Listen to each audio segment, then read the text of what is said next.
Hello student, welcome back my channel Shri Sai tutorials. आप हमारे साथ पढ़ रहे हैं 11th कॉमर्स स्टैंडर्ड कॉमर्स का math first chapter 1 set and relation, जिसके बेसिक कॉन्सेप्ट पार्ट 1 में हमने सेट की definition, types of set, representation of set के बारे में पढ़ा था और उसमें मैं बताया था कुछ चीजें जो बेसिक पार्ट में हम अगले वीडियो में आपको देने वाले हैं। आज उसके तहत हम आगे का आपको बताएंगे, जिनमें खास करके आप करेंगे universal set, complement of a set, union of a sets, intersection of set, difference of set और इंटरवल क्या है इसके बारे में, और कुछ प्रॉपर्टीज हैं साथ में डिमॉर्गन्स लॉ, इसके बारे में आज हम इस वीडियो में जानने का प्रयास करेंगे। चलिए आइए फिर वीडियो की शुरुआत करते हैं। यूनिवर्सल सेट ऐसा कोई एक ऐसा समुच्चय, एक ऐसा सेट जिसमें दिए गए सारे के सारे सेट अगर उसमें समाहित हो जाए तो इस प्रकार के सेट को हम क्या कहते हैं? यूनिवर्सल सेट, यानी कि विश्व समुच्चय कहते हैं। क्या कहते हैं उसको? विश्व समुच्चय कहते हैं। और इसको रिप्रेजेंट करते हैं यू से या फिर एक्स। हमारी टेक्स्ट बुक में जो दिया है यूनिवर्सल सेट को जनरली यूनिवर्सल सेट को डिनोट करते हैं यू या एक्स से। तो यू से डिनोट कर रहा हूं, एक सेट मान लीजिए 1 2 3 4 5 6 7 8 9, ये कोई सेट, ये यूनिवर्सल सेट कब कहलाएगा? जब इसके साथ इसका कंपैरिजन किया जाए कोई और कुछ सेट भी है, अगर सारे के सारे घटक वो इसमें समाहित हो जाए तो इस सेट को हम क्या बोलेंगे? Universal set. मान लीजिए हमारे पास दो सेट है, ए और बी, 1 3 5 7 1 3 5 7 9, बी 2 4 6 8। ये हमारे पास दो सेट्स हैं, ए और बी। ए के सारे एलिमेंट 1 3 5 7 9 1 3 5 7 9 इस सेट में है, और बी के सारे एलिमेंट 2 4 6 8 10 2 4 6 8 10, यानी ए और बी के सारे एलिमेंट सेट ए और सेट बी में जितने भी एलिमेंट है वो सब के सब इस सेट में है, इसलिए इस सेट को हम क्या बोलेंगे? Universal set. और इसको किससे डिनोट करेंगे? यू से। यानी अगर बेसिक चीज समझे तो ऐसा समुच्चय, ऐसा सेट जिसमें दिए गए सारे सेट उसके अंतर्गत निहित हो जाए, उन्हें हम क्या बोलेंगे? यूनिवर्सल सेट बोलेंगे। तो चलिए अब आगे देखते हैं complement of set. Complement of set मतलब पूरक समुच्चय, यानी कोई ऐसा समुच्चय और उसका पूरक समुच्चय जब दोनों एक साथ आते हैं तो क्या बनते हैं? यूनिवर्सल सेट बनते हैं। क्या बनते हैं? Universal set. तो कॉम्प्लीमेंट सेट तभी क्या कर सकता है जब आपके पास यूनिवर्सल सेट हो। जैसे मान लीजिए इसी एग्जाम्पल के तहत मैं सेट ए का कॉम्प्लीमेंट निकाला, द कॉम्प्लीमेंट सेट ऑफ ए, ए के ऊपर डैश लगाया और इसको पढ़ते हैं द कॉम्प्लीमेंट सेट ऑफ ए। मान लीजिए हमें समुच्चय ए, सेट ए का कॉम्प्लीमेंट फाइंड आउट करना है, तो जो समुच्चय ए के एलिमेंट्स हैं, जो उनके घटक हैं, वो सारे के सारे घटक हम यूनिवर्सल सेट से हटा देंगे। और हटाने का मैं उसको राउंड करने चल रहा हूँ, 1 3 5 7 9 1 3 5 7 9। इनको राउंड करने के बाद जो बच रहा है उनको हम यहाँ पे लिख देंगे, वही हमारा आपका कॉम्प्लीमेंट सेट ऑफ ए होगा। 2 4 6 8 10, this is the complement set of A. इसी को हम कहेंगे ए का पूरक समुच्चय, यानी जो समुच्चय है अगर उसका कॉम्प्लीमेंट ज्ञात करना है तो उस समुच्चय को हम यूनिवर्सल सेट से हटा देंगे, तो हमारा क्या आएगा? कॉम्प्लीमेंट सेट ऑफ ए। अगर नहीं समझ में आया तो एक अगले एग्जाम्पल में देखते हैं। एग्जाम्पल बी, मान लीजिए हमें बी का कॉम्प्लीमेंट फाइंड आउट करना, इसका बी का सेट बी, यहाँ सेट बी के सारे एलिमेंट हमें क्या कर देना है? यूनिवर्सल सेट से हटा देना है। यानी अगर सीधी भाषा में अगर मोबाइल यूज करते तो उसकी भाषा में बोले तो डिलीट करें, जो एलिमेंट्स है उनको हम डिलीट करें। तो कौन कौन से? 2 4 6 8 और 10। अभी बचा क्या है? 1 3 5 7 और 9। This is the complement set of B. इसी को हम कहेंगे कॉम्प्लीमेंट सेट ऑफ बी। यानी किसी सेट का अगर हमें कॉम्प्लीमेंट फाइंड आउट करना है तो यूनिवर्सल सेट से हम कंपैरिजन करेंगे, और जो उनको हटाने के बाद उस सेट, जिस सेट का हमें कॉम्प्लीमेंट याद करना है उसके एलिमेंट को हम यूनिवर्सल सेट से हटा देंगे, तो जो भी बचेगा उसको अगर हम लिख लेंगे एक सेट के प्रारूप में तो वो उस सेट का कॉम्प्लीमेंट कहलाएगा। आइए अब देखते हैं यूनियन ऑफ सेट। मान लीजिए हमारे पास कोई दो सेट है, 1 3 5 7, और एक समुच्चय और है हमारे पास 2 3 5 6। यूनियन मतलब होता है जोड़, यूनियन मतलब होता है जोड़, यानी मिलाकर। यूनियन मतलब सम, अगर उसका हम हिंदी समझे तो यूनियन का मतलब है संग, संग मतलब एक साथ आना। तो इनका यूनियन जब लिखना होगा तो दोनों समुच्चय के बीच में यू इस सिंबल को लगाते हैं, इसको पढ़ेंगे A union B. A union B का मतलब होता है जो दोनों सेट में सबको लिखना है, लेकिन कोई ऐसा एलिमेंट जो दोबारा रिपीट हुआ है उसे केवल और केवल एक बार लिखना है। तो आइए चलिए देखते हैं। 1 यहाँ पे है, लिख दिया, 2 लिख दिया, 3 देखिए यहाँ पे भी है और यहाँ पे भी 2 बार है, लेकिन हम लिखेंगे केवल और केवल एक बार। अब देखिए 5 यहाँ पे भी है, यहाँ पे भी है, लेकिन कितनी बार रिप्रेजेंट करेंगे? सिर्फ और सिर्फ एक बार। अभी क्या है? 6 और 7। ये हमारा हो गया ए यूनियन बी, यानी 2 समुच्चय दिए, उनका यूनियन मतलब सभी को लिखना है, लेकिन ऐसे एलिमेंट जो दोबारा रिपीट हुए या 2 से अधिक बार आए उनको केवल और केवल एक बार ही सेट में लिखेंगे। तो हम 2 सेट का यूनियन फाइंड आउट कर सकते हैं, यानी ए यूनियन बी। सिर्फ इसी एग्जांपल में हम निकालने चल रहे ए इंटरसेक्शन बी। इंटरसेक्शन मतलब ए और बी, अगर हम हिंदी में समझे तो इंटरसेक्शन मतलब होता है प्रतिच्छेद, यानी जो दोनों में उपस्थित हो सिर्फ उसी को हम बोलेंगे ए इंटरसेक्शन बी। तो ए और बी में जो कॉमन एलिमेंट्स होंगे उनको हम कहते हैं ए इंटरसेक्शन बी। तो ए और बी में कॉमन एलिमेंट क्या है? 3 और 5 यहाँ पे भी है, 3 और 5 यहाँ पे भी, 1 यहाँ है बट यहाँ नहीं है, 7 यहाँ पे और यहाँ पे नहीं है, 2 6 बी में है बट ए में नहीं है। तो जो दोनों में है केवल उन्हीं को लिखेंगे, वही हमारा क्या कहलाएगा? A intersection B.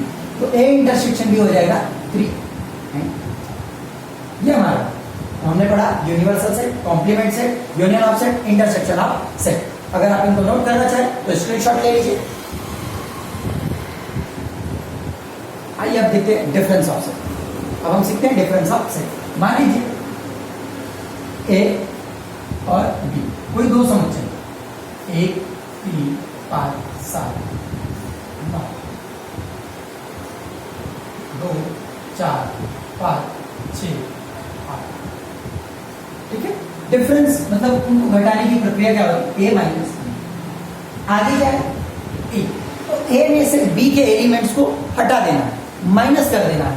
तो ए में बी के एलिमेंट, बी के कौन कौन से एलिमेंट है? देखिए 5 है और कुछ है? 5 के अलावा नहीं कुछ है।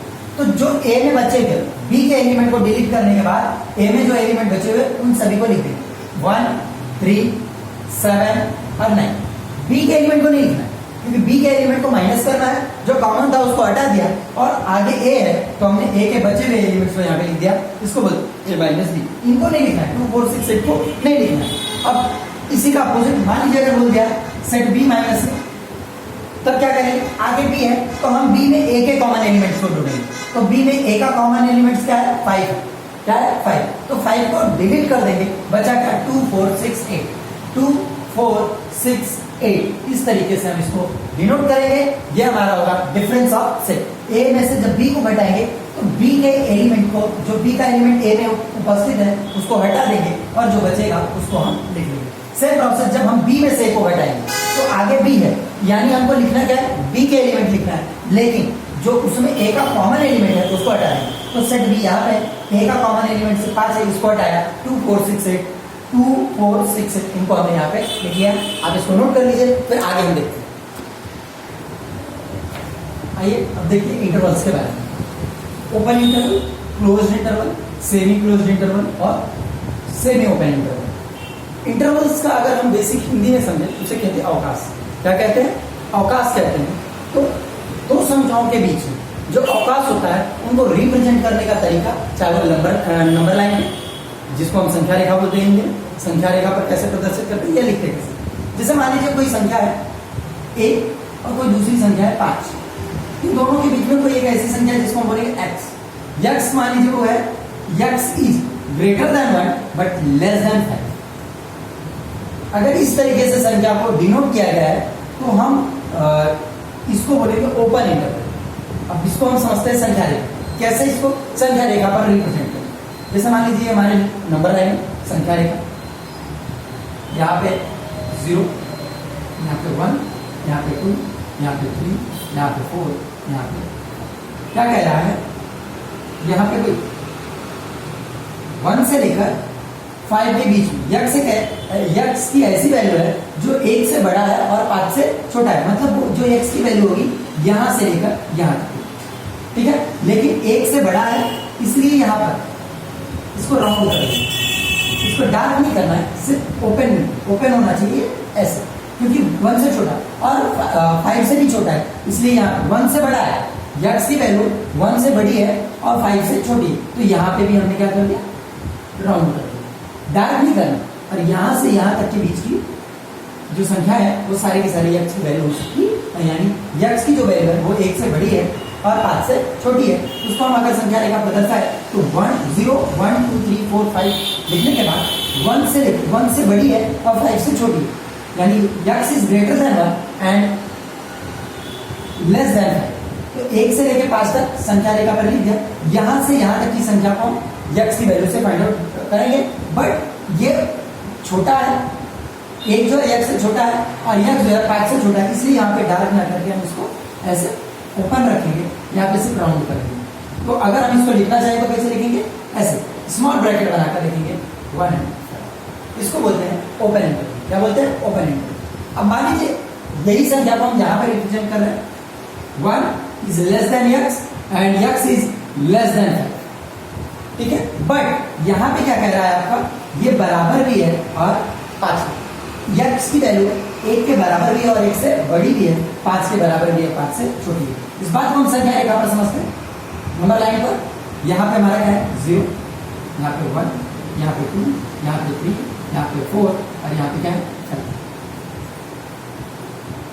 1 से बड़ा है और 5 से छोटा है, लेकिन साथ में ऐसा सिंबल है यानी बराबर भी है, तो यहां से लेकर यहां तक की वैल्यू क्या होगी आपकी, x की वैल्यू, बट इस बार बराबर नीचे ये सिंबल लगा हुआ, तो इसको हम जो राउंड बनाएंगे इसको डार्क करेंगे।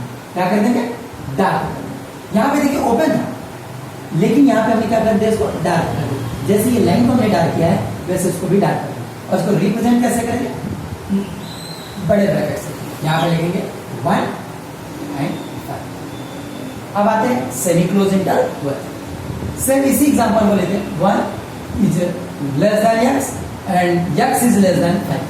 बट क्या कह रहा है, यहाँ पे कह रहा है x की value x is greater than and equal to 1, यानी x जो है 1 से बड़ा भी है और 1 के बराबर भी। अब इस बात को जरा हम संख्या रेखा पर समझते हैं, नंबर लाइन पर। यहाँ पे 0, यहाँ पे 1, यहाँ पे 2 3 4 5। यहाँ पे ये सिंपल ऐसा है, यानी x is greater than and equal to 1, तो 1 के पास हम क्या कर देंगे, डार्क कर देंगे। क्या कर देंगे, राउंड करके क्या कर देंगे, डार्क कर देंगे। और 5 पे हमारा जो होगा वो ओपन रहेगा, 5 पे हमारा क्या रहेगा, और ये नंबर है। और इसको लिखेंगे कैसे, रिप्रेजेंट कर देंगे, इस तरफ ये वाला सिंबल है इसलिए बड़ा वाला ब्रैकेट है, उस तरफ ओपन है इसलिए स्मॉल ब्रैकेट लगा है, और हमने लिख दिया। ये हमारा हो गया सेमी। अब आता है semi open interval. Semi open interval यानी 1 is less than x but x is less than equal to 5। अगर ऐसा है तब हम उसको संख्या रेखा पर दर्शाएंगे, वो इस तरह होगा, यहाँ पे 0, यहाँ पे 1, यहाँ पे 2, यहाँ पे 3, यहाँ पे 4 और यहाँ पे 5। अब क्या कह रहा है, इस तरफ ये वाला सिंबल नहीं, यानी यहाँ पे जो हमारा होगा 1 के पास वो ओपन होगा, वो हमारा क्या होगा, सर्कल ओपन होगा, सर्कल डार्क नहीं होगा। लेकिन 5 पे ये वाला सिंबल है, यानी 5 is greater than equal to x, तो यहाँ पे हम राउंड करके उसको क्या कर देंगे, डार्क कर देंगे। और यहाँ से इसको रिप्रेजेंट कैसे कैसे करेंगे, इस तरफ ओपन, इस स्मॉल ब्रैकेट, उस तरफ बिग ब्रैकेट, यहाँ पे 1। इस तरीके से ये हमारे 4 इंटरवल्स हो गए, open interval, close interval, semi interval और semi close interval, semi open interval. बीच में हमने अभी जब आपको union of set, intersection of set, universal set बता रहे थे, वहां पे एक चीज छूट गई थी, पावर ऑफसेट। पावर सेट क्या, अभी हम उसके बारे में थोड़ा देख लेते हैं। जैसे मान लीजिए कोई एक समुच्चय है, 1 2 3 4, ये कोई समुच्चय है, तो इसका उप समुच्चय यानी सबसेट, इनके क्या होगा सबसेट। जैसे किसी समुच्चय का सबसेट क्या होता है, एक तो फाई हो सकता है, यानी रिक्त समुच्चय किसी भी समुच्चय का सबसेट होता है। एनी सेट जो हमारा एम्प्टी सेट होता है वो ऑल सेट का जो है सबसेट होता है, तो एक फाई हो गया।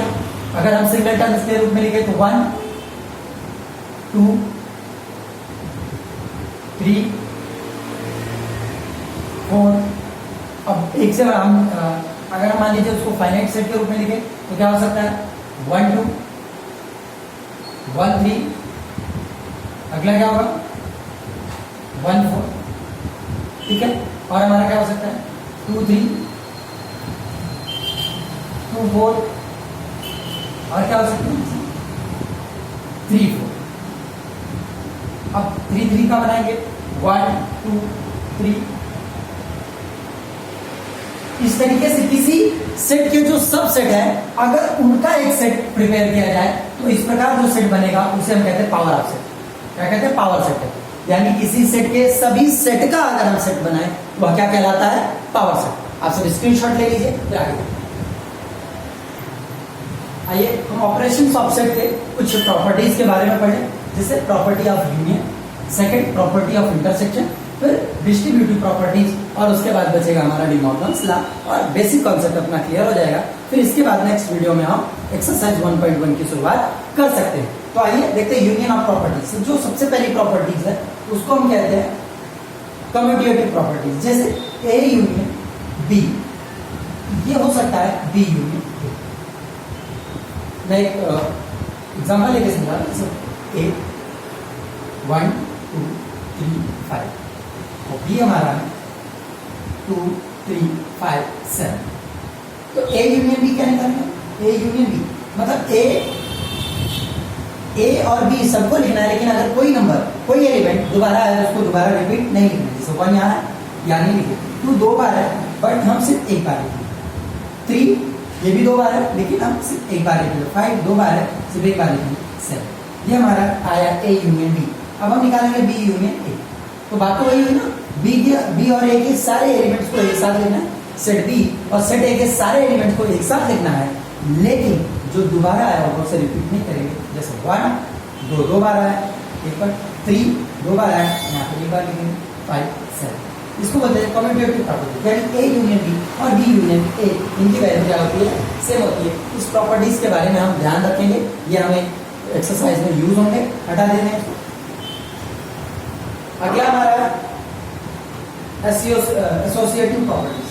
सेकंड जो है हमारा एसोसिएटिव मतलब अदला बदली। अगर हम हिंदी में समझे तो अदला बदली। ए यूनियन बी और इसका यूनियन सी यह बराबर होता है ए यूनियन बी यूनियन सी।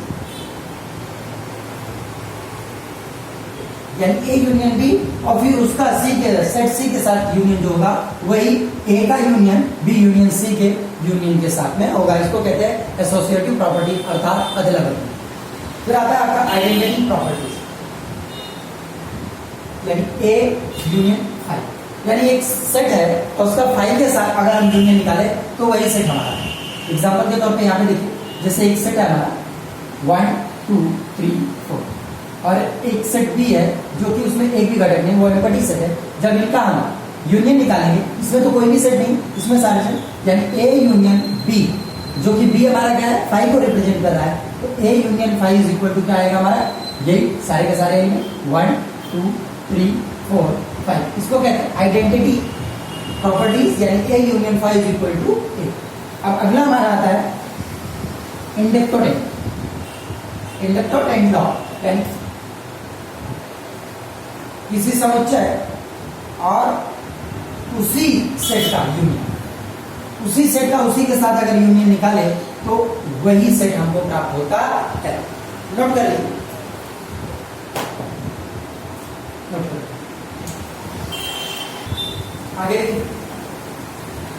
यदि ए का यूनियन यूनिवर्सल के साथ उसके कॉम्प्लीमेंट के साथ निकाला जाए तो क्या आएगा हमारा यूनिवर्सल सेट। किसी सेट और उसके कॉम्प्लीमेंट का यूनियन क्या आएगा यूनिवर्सल सेट। उसके बाद हमारा आता है यूनिवर्सल सेट का यूनियन निकाला जाए किसी सेट के साथ तो भी हमको क्या प्राप्त होगा यूनिवर्सल सेट ही प्राप्त होगा। और एक last A is the set subset of A union B, then B is the subset of A union. क्या कह रहा है, अगर ए यूनियन बी का सबसेट है तो बी भी ए यूनियन बी का सबसेट होगा, यानी बी के सारे घटक ए यूनियन बी में होंगे, यानी ए और बी के सारे घटक को मिलाकर लिखा गया। अब आइए प्रॉपर्टीज ऑफ इंटरसेक्शन सेम है। पहला क्या है आपका कम्यूटेटिव प्रॉपर्टी, यानी A intersection B is equal to क्या होगा बी इंटरसेक्शन। सेकंड आपका क्या था एसोसिएटिव प्रॉपर्टीज, यानी ए इंटरसेक्शन बी और इसका इंटरसेक्शन सी है, तो यह आपका हो जाएगा ए इंटरसेक्शन ब्रैकेट में बी इंटरसेक्शन सी। उसके बाद आपका फिर आएगा फाई का इंटरसेक्शन, यदि हम ए के साथ निकालें, यहाँ पे देखिए बेटा, हम जब यूनियन किसी सेट का फाई के साथ यूनियन निकाले तो वही सेट प्राप्त हो, बट यहाँ पे इंटरसेक्शन की बात हुई है। कोई एक सेट है ए जिसमें 1 2 3 ये 3 एलिमेंट्स है, बट एक सेट है बी 5 सेट है जिसमें मतलब कुछ नहीं है। तो जब हम इंटरसेक्शन निकालेंगे, इंटरसेक्शन मतलब होता था दोनों सेट में जो कॉमन हो, तो इसमें तो कोई भी कॉमन है ही नहीं, इसलिए अगर एक भी नहीं तो उसको हम क्या बोलते हैं, इम्पटी सेट। यानी 5 और किसी सेट का इंटरसेक्शन निकालेंगे तो हमारा क्या आएगा, 5 आएगा। अगली प्रॉपर्टीज क्या है, इंडिपेंडेंट लॉ, यानी किसी समुच्चय और उस समुच्चय का जो हमारा इंटरसेक्शन आएगा वो क्या होगा, वही सेट हमको वापस प्राप्त होगा। और यूनिवर्सल सेट के साथ यदि हम इंटरसेक्शन निकालेंगे किसी सेट का तो हमको वही सेट प्राप्त होता है। ठीक, आइए अब देखते हैं डिस्ट्रीब्यूटिव प्रॉपर्टीज, यानी प्रॉपर्टी इंटरसेक्शन और यूनियन दोनों एक साथ आ जाए तब कैसे उसको हम सॉल्व करेंगे। वो हमारा जैसे दे दिया गया है ए इंटरसेक्शन बी यूनियन, ठीक है। तो ये इंटरसेक्शन जैसे हम गुणा करते थे, मान लीजिए किसी स्केलर का अंदर हमें गुणा करना होता था 2x + 3 में, तो इसका गुणा यहाँ पे भी करते थे, बीच में जो सिंबल होता था इसका गुणा है। यानी ये जो इंटरसेक्शन की प्रॉपर्टीज है ये डिस्ट्रीब्यूट होगी बी के साथ भी और किसके साथ डिस्ट्रीब्यूट होगी, सी के साथ। यानी ये इस तरीके से होगा A intersection B union A intersection, ये पहली डिस्ट्रीब्यूटिव प्रॉपर्टीज, ठीक है। अब मान लीजिए यहाँ पे हो ए यूनियन बी इंटरसेक्शन, तो ये जो प्रॉपर्टीज ये जो है यहाँ भी होगा और इसकी प्रॉपर्टीज यहाँ भी होगी। यानी अगर हम इसको पढ़ेंगे तो बोलेंगे ए यूनियन बी और इसका इंटरसेक्शन होगा ए इंटरसेक्शन सी। इसी प्रॉपर्टी को हम बोलते हैं डिस्ट्रीब्यूटिव प्रॉपर्टी, यानी जो इंटरसेक्शन है वो बी के साथ भी होगा और सी के साथ होगा, उसका यूनियन होगा। फिर होगा ए का जो यूनियन है वो बी के साथ भी होगा और ए का यूनियन जो है वो सी के साथ भी हमारा होगा। अब एक लास्ट जो हमारा बचा है वो है डी मॉर्गन। हमारा क्या है, मॉर्गन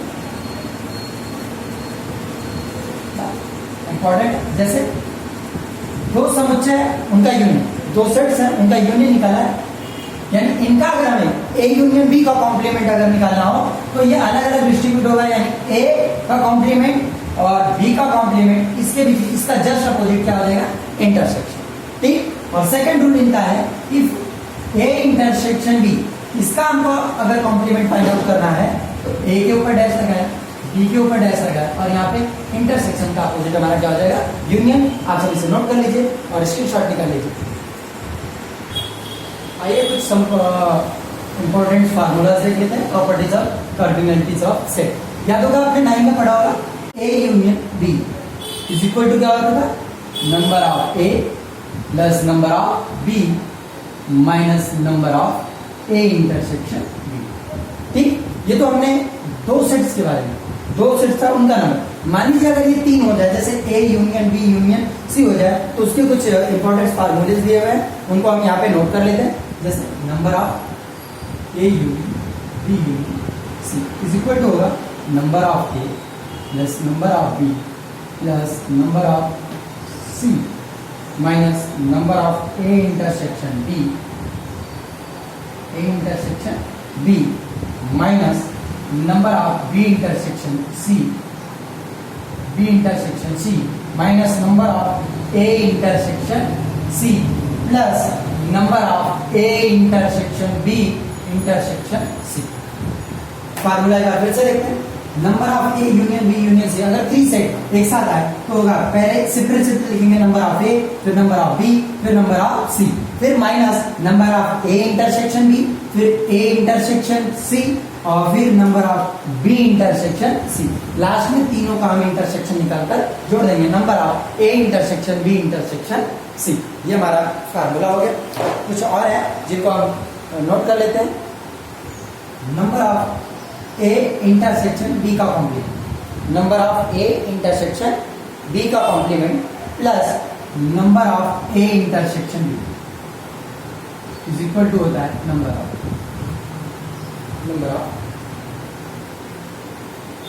नंबर ऑफ ए का complement intersection B plus number of A intersection B is equal to होगा नंबर ऑफ बी।